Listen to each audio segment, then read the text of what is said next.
Bună ziua, sunt Bogdan Alecu și bine ați venit la o nouă emisiune 10 investiții în România, realizată de Ziarul Financiar și CEC Bank. Astăzi discutăm despre mobilier în prima parte a emisiunii, despre mobilier pentru birouri, clinici medicale și industria Horeca. Îl avem invitat pe Christophe Weller, CEO al furnizorului de servicii de amenajări COS. Iar în partea a doua a emisiunii discutăm despre freelancing și îl avem invitat pe Alexandru Angel, CEO al Solo. Revenim însă la mobilier. Hello, Christophe. Thank you for joining us today. Good afternoon, Bogdan. Very happy to be with you. Excellent. Christophe, how was the first half of this year? June is almost over, so you must have some news about the results and the feeling about the market. Yeah, the feeling is that it's a very challenging year that we have, and the first 6 months have been quite below what we did at the same time last year.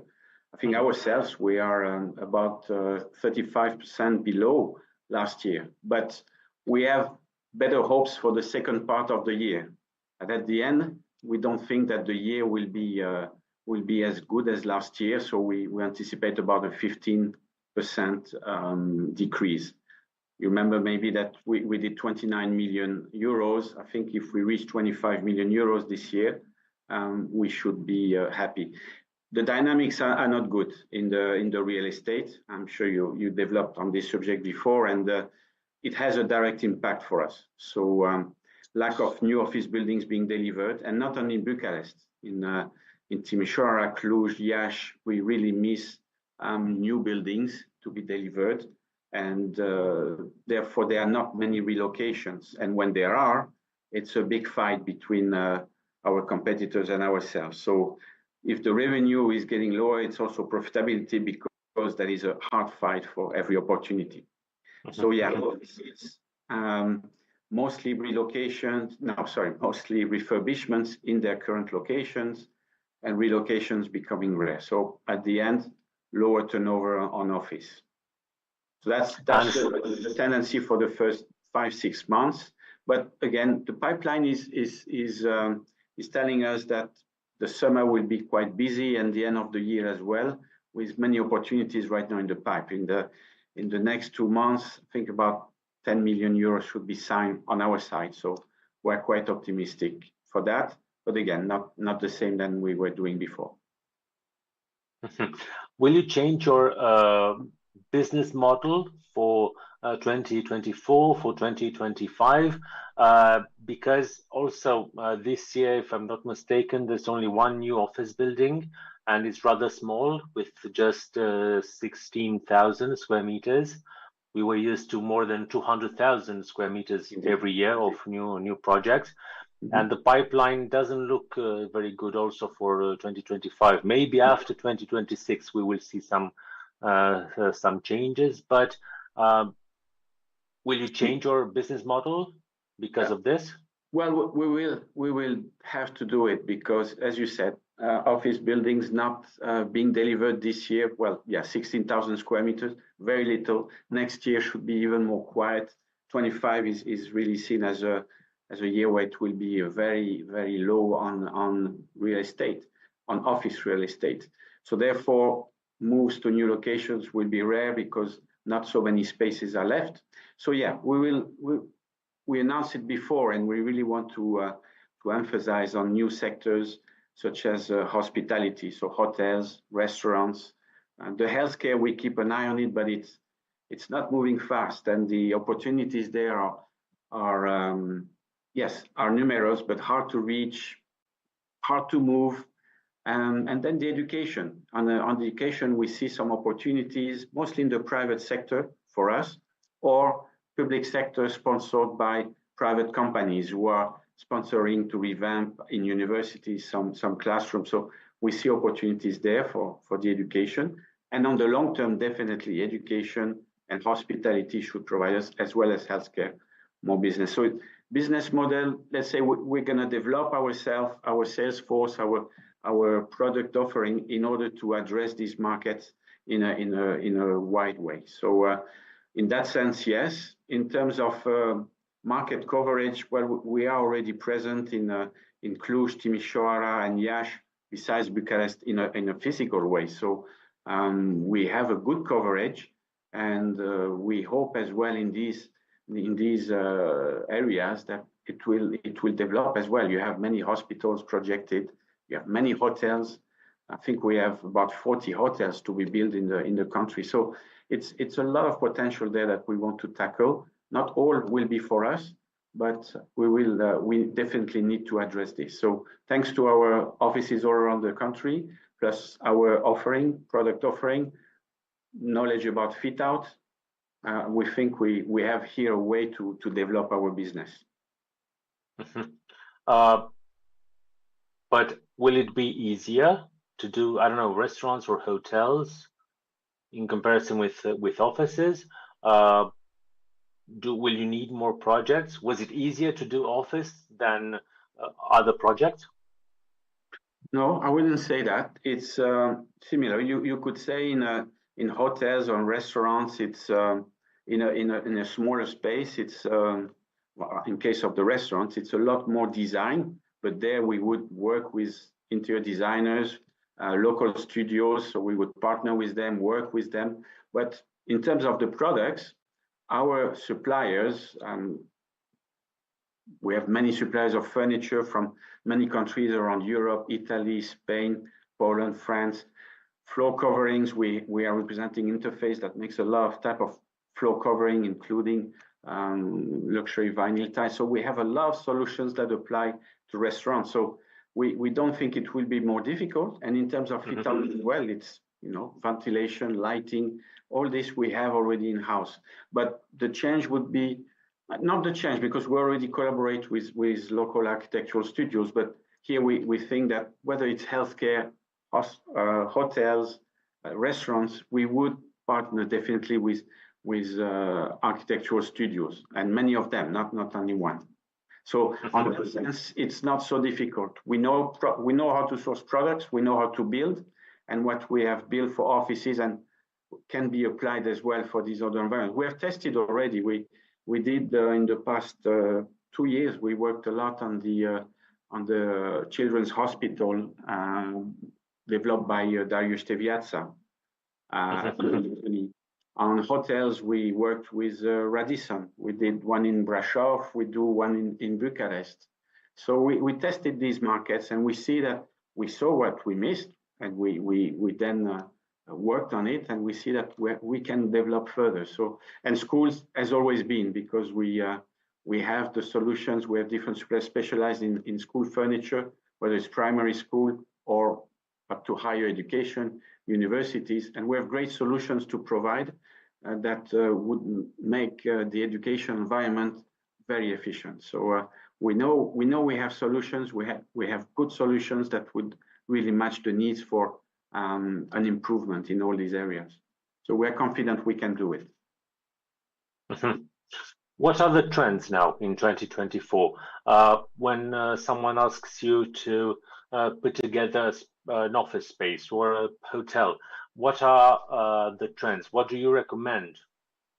Well, it's now very focused on the user of the hotel, on the employee of the office, because we went through this period of people working from home. Then companies had to meet their expectations, the employee expectation in terms of hybrid. So working a bit from home, working from the office, and now everybody tries to attract them back in their office, or the hotels try to get as many clients as possible. So it's very focused on them and their well-being. So I think the main focus is the well-being of the employee, of the client. It is sustainability as well. We asked about sustainable solutions, even in terms of fit out, talking about the ventilation, the lighting, special attention to all that. And it is composed for well-being, but also for the sustainability aspect. And then you have coming third, the DEI, the diversity, equity, and inclusion. And that has many impacts on the design, on the furniture that we have to supply, whether it has to be flexible, readaptable. It needs to be adapted to also disabled persons, in terms of access to the space. In many aspects, this has a lot influenced the design we have to develop and the execution of the project. It's also, in an office we have to keep it open for communication. The employee can communicate easily, collaborate easily, or if he wants to have a private space, also access to private space for private discussions. All these aspects makes the space different than it used to be before, more agile and really focused on the employee itself. Mm-hmm. And why should a company invest more in designing an office, in changing the furniture inside it, and go with the new solutions? Well, it's part of attracting and retaining the talents that they need to perform. So these companies who understood that they need to spend the right amount of money, it doesn't need to be a huge amount of money, but the right amount for them to have the right working posture, the right brand communication as well. So the companies who have understood that spend the money on this in order to attract the visitor, to attract the talent, to impress the customer in a certain way, and also for the people who will use the space to feel they belong to a company who has a strong image. So for the belonging feeling to the company, for their performance, and therefore the performance of the company, this is why the companies will invest money in their interiors. But still, at the end, we have to fight still for employees, and they need to feel good. They need to feel well in the space they will work. Same for the customer who will go in a hotel or in a restaurant. All the feeling part of the environment they will be surrounded with is key to the liking the space or performing for the company. And same for education. The right space in a university or in a school, also agile, movable, with the right tools, even technology to be included, can make the learning experience a much better one than just a classical and static furniture setup. Mm-hmm. How much does the company now invest in an office space or in a hotel? What's the average on a square meter?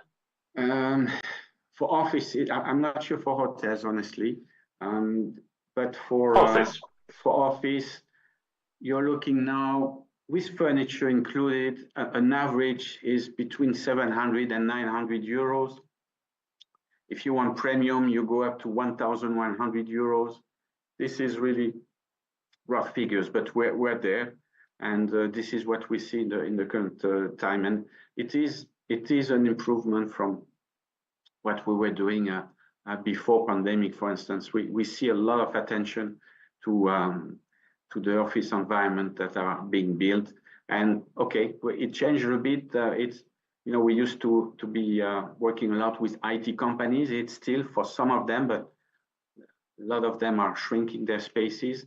So we work more with banks, and we saw it's not anymore the traditional bank environment that was quite strict. Now it's very creative environment, even for banks, pharmaceutical industry, professional services have been quite active. So we've seen these sectors quite developing and looking at building the right office environment and spending the right amount of money for it. Yeah. Have you discussed with companies what was the impact of the new office space in case of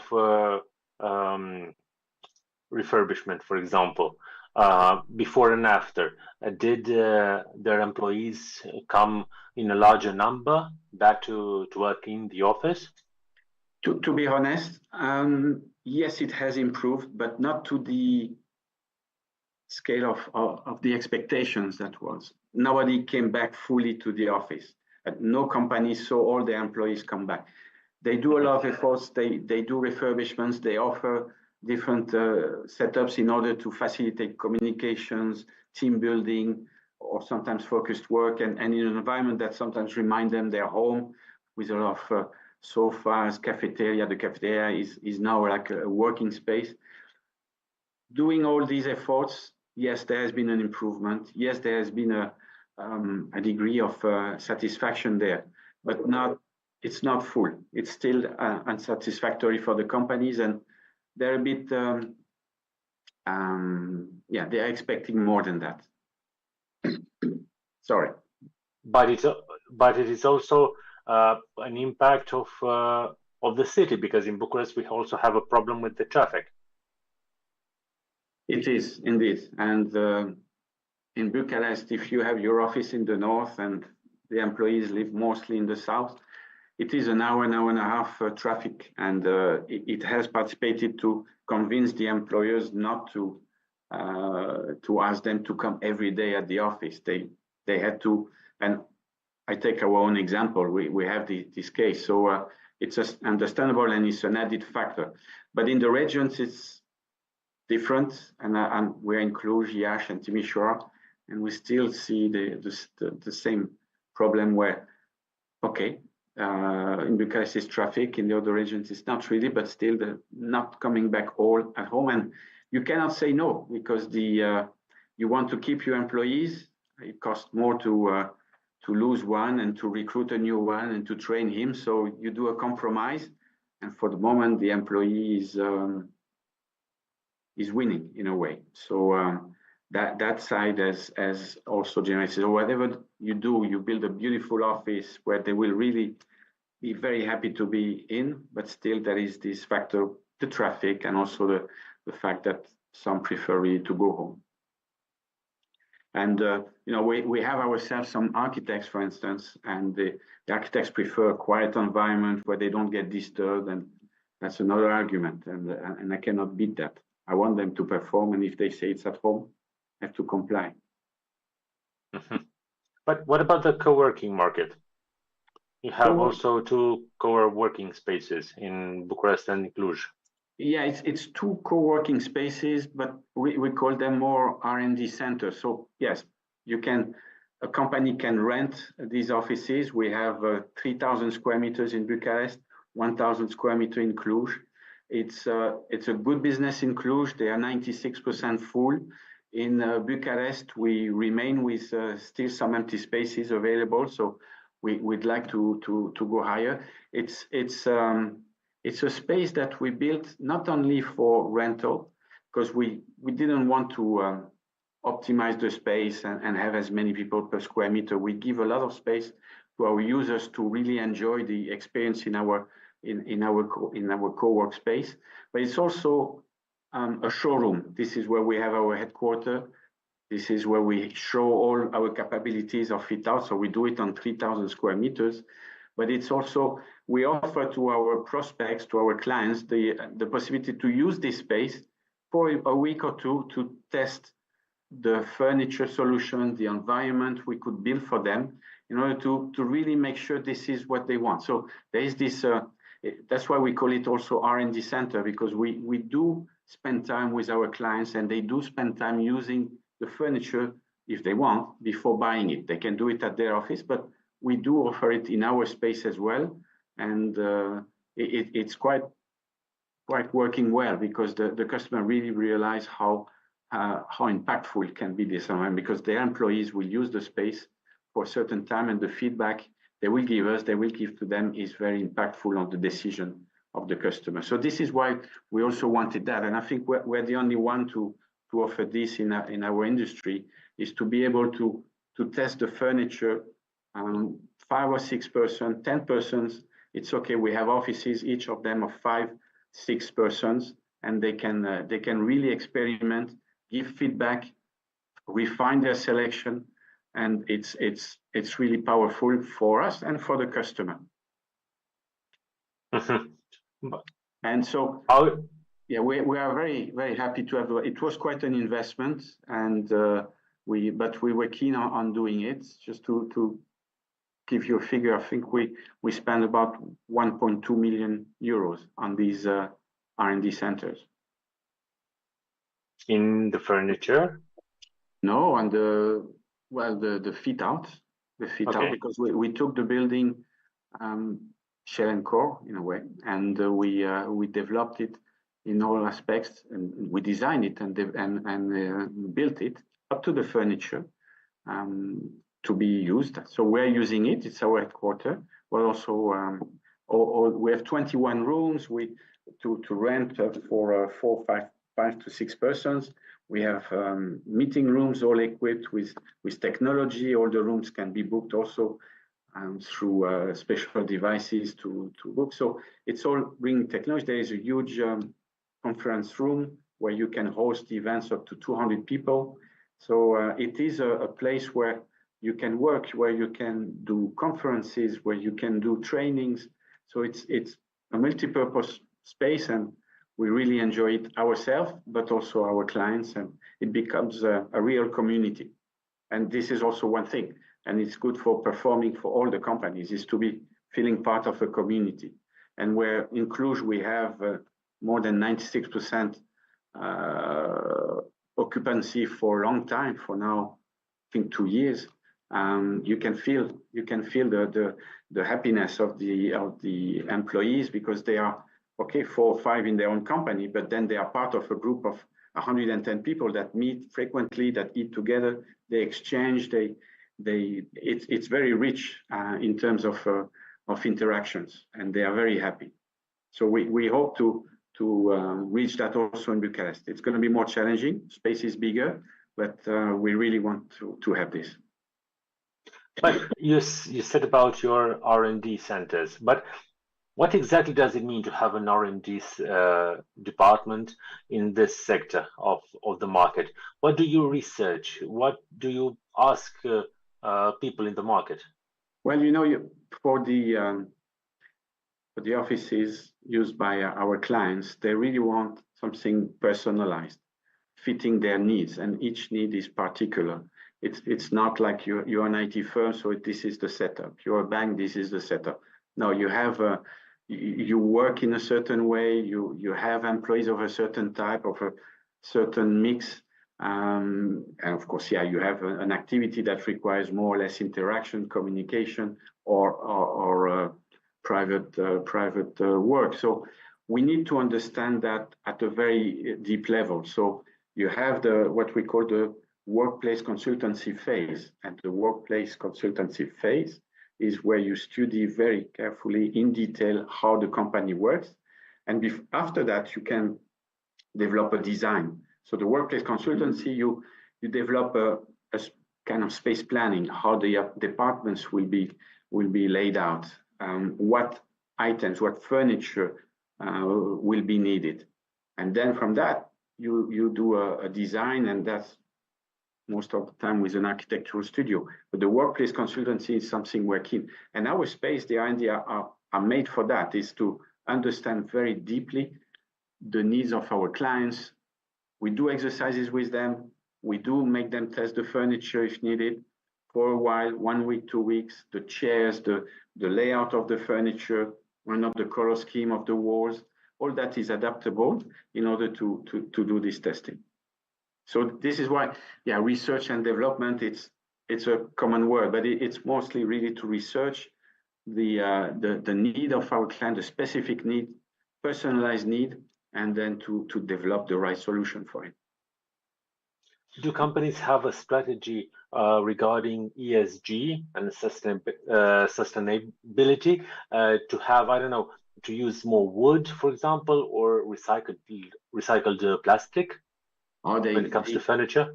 Yeah, it becomes more and more popular.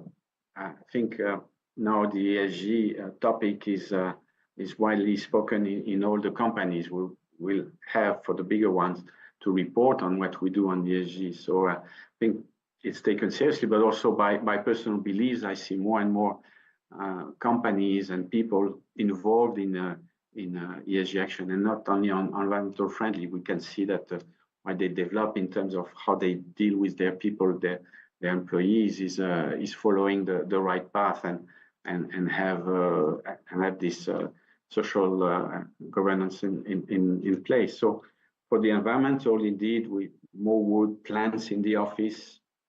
We supply walls, green walls, live green walls, not plastic, but we can also fake ones, but real ones.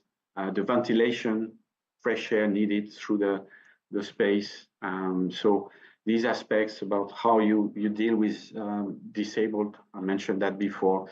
Even now, you know, the inclusive design has to be also developed, and using natural colors, using artwork. You see in my back some artwork.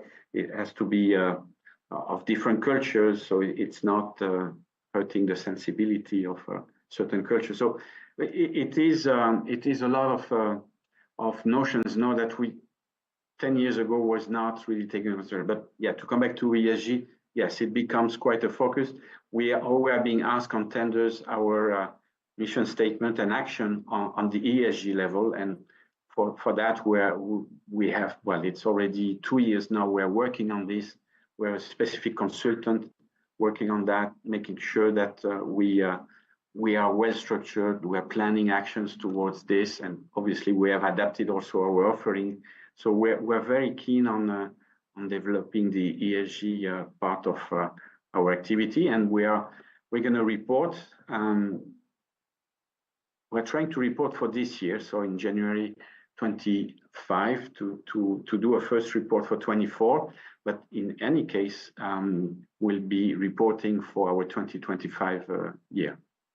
So, and again, it's our clients as well, and they are asking us really, what do we do on ESG? And we'll be ready. We are ready already, and we'll be ready to report. And talking about office, how do you design now offices? What is the desired density of workspace?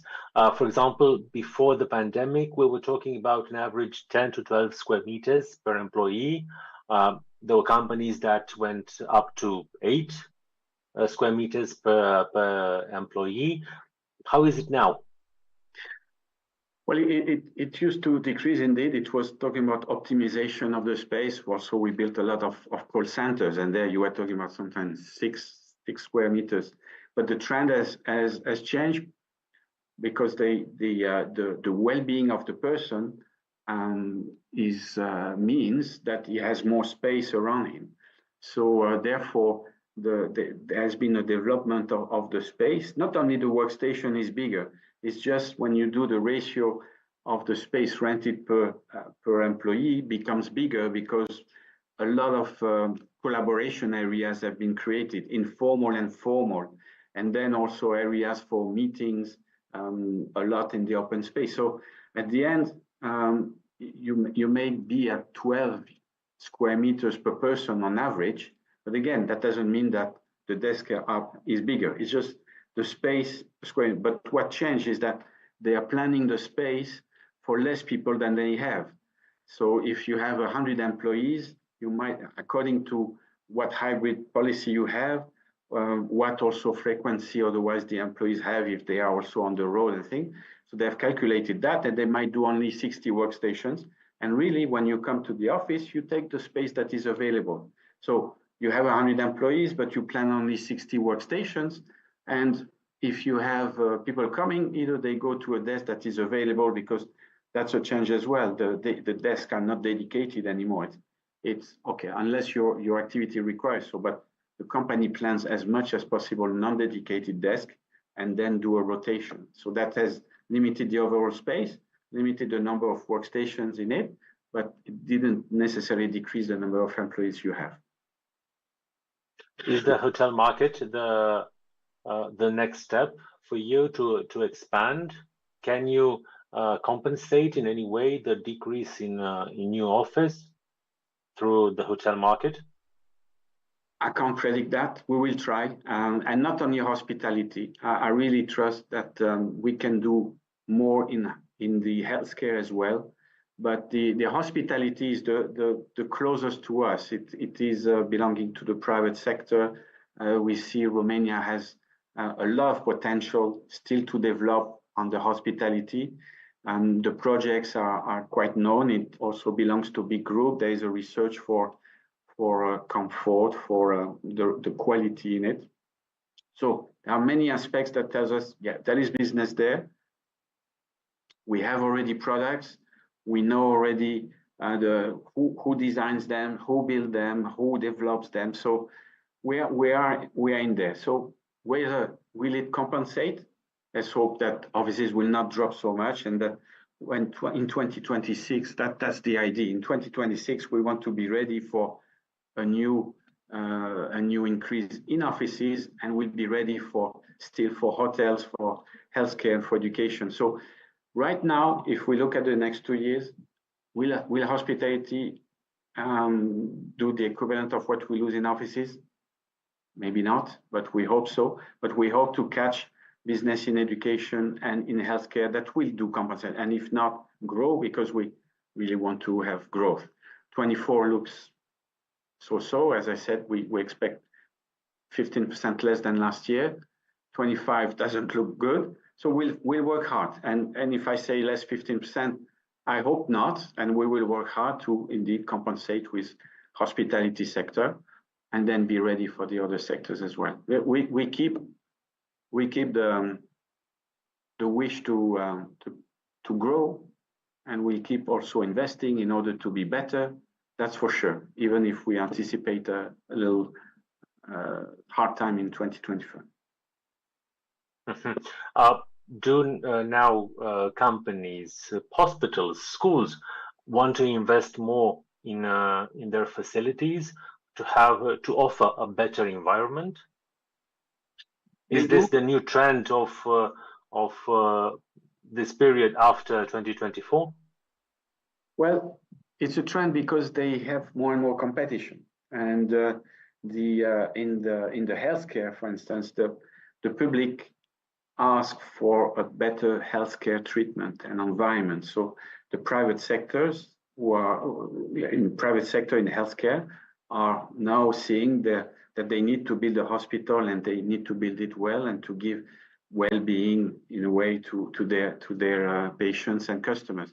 Well-being is maybe not the right word, but they need to feel that they're in the right place where they will be treated well, and that there is quality, and there is an environment that makes them feel better. So in the healthcare, there is this race somehow, because there is competition. You have private investments, you have the MedLife, the Regina Maria, and others like Medicover, and they understood now that when they build a hospital or a clinic, it needs to be with quality items, because it participates to their success. It was not the case necessarily when there was less competition 10 years ago, but now it's talking. And then there is the refurbishment of the public hospital.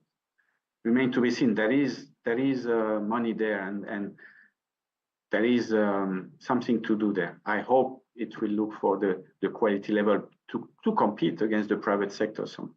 But for the moment, our potential is more on the private sector. School as well, competition, a lot of private schools.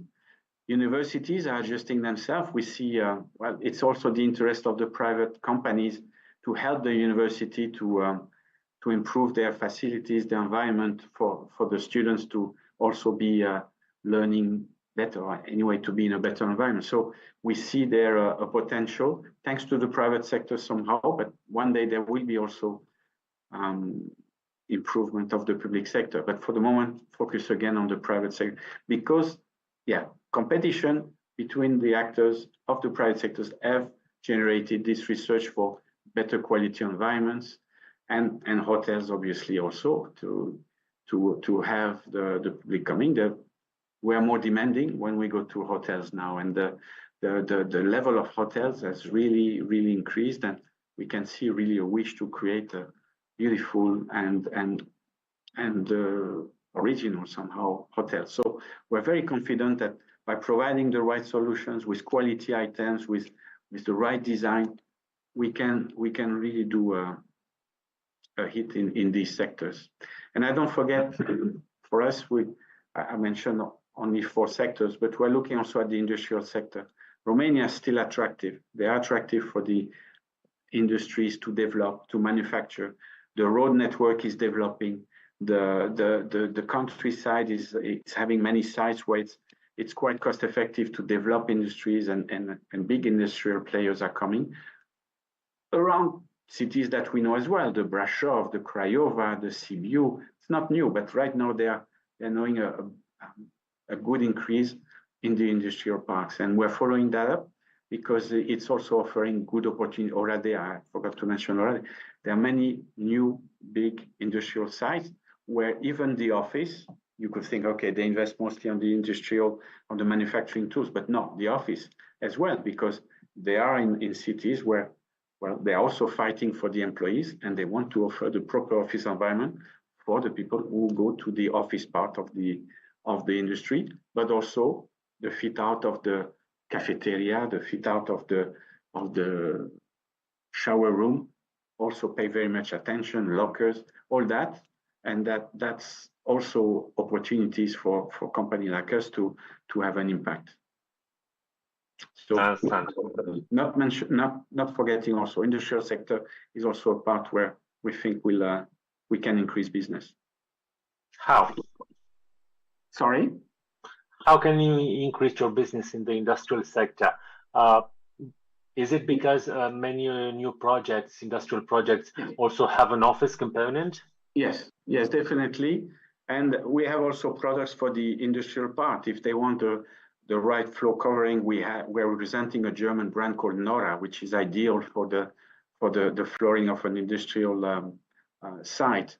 We do build offices inside the industrial, so also the industrial part, but the office part, you have 100, 150 people, and they need proper office environment. And it used to be a place where the company was saying, okay, we are manufacturers, so we are not spending much money on the office side. Now it has changed. This view has changed. They provide also, they think about the well-being of their employees also from their office. They think about providing quality. They think about sustainability as well, and so therefore provide the right solution. So we do think that industrial sector and the growth of the industrial sector in Romania, that is still a trend, will participate to our also our growth. So that's why I mentioned it, because we talked about hospitality, healthcare, education, and office. But the office in the industrial sector, it's still an office, but the industrial sector is something that we used to not disregard, but say, okay, it's not for us. But now we see a lot of opportunities. And then we discovered also through our suppliers of flooring, for instance, that we can go towards the industrial part of these industrial developments. I understand. Christophe, thank you very much for the interview. Hope to see better numbers in the second half of 2024. We're confident we will have. Thank you very much. Thank you, and look forward to seeing you again. Thank you. Also, thank you very much once again. Mulțumesc telespectatorilor. Luăm o scurtă pauză și revenim imediat.